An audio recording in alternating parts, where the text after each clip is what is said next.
Magandang balita, may uwing 4 na bronze medals ang National Junior and Cadet Table Tennis Team para sa Pilipinas mula sa katatapos sa Southeast Asian Championship sa Cambodia. Alamin natin kung sino-sino ang mga atletang ito sa report ni Ann Calmavinas ng Sports Radio 918. Nagtagumpay ang Philippine Table Tennis Team sa kanilang kampanya sa Southeast Asian Junior and Cadet Table Tennis Championship sa Cambodia.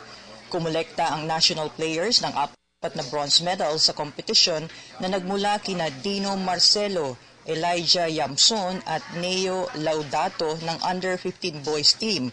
Pumataw din ang trio nina Angelo Laude, Hana Romero at Rain Chodoro ng Girls Under-15 event. Idagdag pa ang 2 pang bronze medals na nagmula naman sa Boys Cadet Double sina Marcelo at Laudato at Girls Cadet tandem nina Romero at Laude. Dahil dito, masayang-masaya si Philippine Table Tennis Federation President Ting Ledesma sa achievements ng kanyang mga players.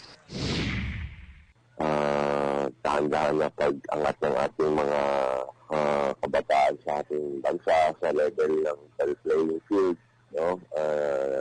In international tournament. So hopefully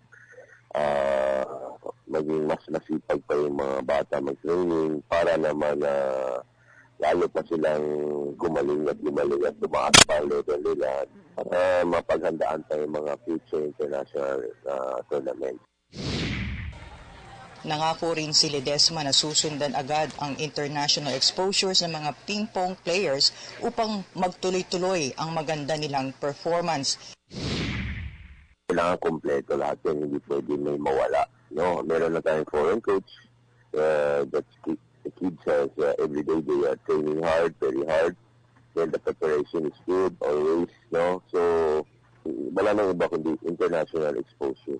Pag na-approve yung budget namin, then maybe I can do more on one more international exposure before year end.